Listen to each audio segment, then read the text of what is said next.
اعوذ باللہ من الشیطان الرجیم بسم اللہ الرحمن الرحیم۔ پیارے بھائیوں بہنوں بچوں السلام علیکم۔ پیارے رسول صلی اللہ علیہ وآلہ وسلم کا ارشاد علی شان ہے کہ جس کا میں مولا اس کا علی مولا، جس نے مجھ سے محبت کی اس نے علی سے محبت کی، اور جس نے علی سے بغض رکھا اس نے مجھ سے بغض رکھا۔ ایک سائل میر المومنین مولا علی رضی اللہ تعالیٰ عنہ کے پاس آ کر کھڑا ہو گیا۔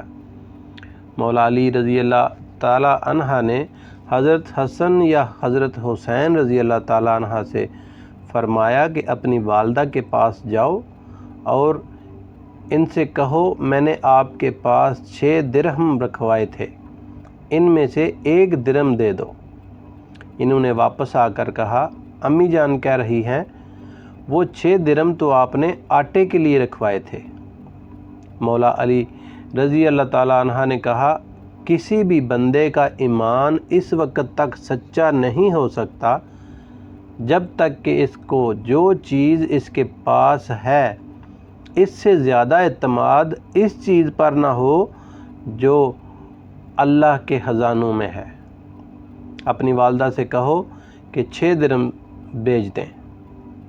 حضرت فاطمہ نے 6 درہم حضرت علی رضی اللہ عنہ کو بھجوا دیے، جو حضرت علی رضی اللہ عنہ نے اس سائل کو دے دیے۔ راوی کہتا ہے حضرت علی رضی اللہ عنہ نے اپنی نشست بھی نہیں بدلی تھی کہ اتنے میں ایک آدمی ان کے پاس سے ایک اونٹ لیے ہوئے گزرا جسے وہ بیچنا چاہتا تھا۔ حضرت علی رضی اللہ عنہ نے کہا یہ اونٹ کتنے میں دو گے؟ اس نے کہا 140 درہم میں۔ حضرت علی رضی اللہ عنہ نے کہا اسے یہاں باندھ دو، البتہ اس کی قیمت کچھ عرصے کے بعد دیں گے۔ وہ آدمی اونٹ وہاں باندھ کر چلا گیا۔ تھوڑی دیر میں ایک آدمی آیا اور اس نے کہا یہ اونٹ کس کا ہے؟ حضرت علی رضی اللہ تعالیٰ عنہ نے کہا میرا ہے۔ اس آدمی نے کہا کیا آپ اسے بیچیں گے؟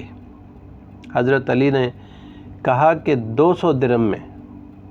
اس نے کہا میں نے اس قیمت میں یہ اونٹ خرید لیا، اور حضرت علی رضی اللہ تعالیٰ عنہ کو 200 درہم دے کر وہ اونٹ لے کر چلا گیا۔ حضرت علی رضی اللہ تعالیٰ عنہ نے جس آدمی سے اونٹ خریدا تھا اسے 140 درہم دے دیے اور باقی 60 درہم لا کر حضرت فاطمہ رضی اللہ عنہ کو دے دیے۔ انہوں نے پوچھا یہ کیا ہے؟ حضرت علی رضی اللہ عنہ نے کہا یہ وہ ہے جس کا اللہ تعالیٰ نے اپنے نبی صلی اللہ علیہ وآلہ وسلم کی زبانی ہم سے وعدہ کیا ہے۔ سورہ انعام کی ایک آیت ہے، اس کا ترجمہ ہے جو شخص نیک کام کرے گا اس کو اس کے 10 حصے ملیں گے۔ سبحان اللہ۔ پیارے بھائیو اگر ویڈیو اچھی لگے تو چینل کو سبسکرائب کر لیں۔ ویڈیو دیکھنے کا بہت شکریہ۔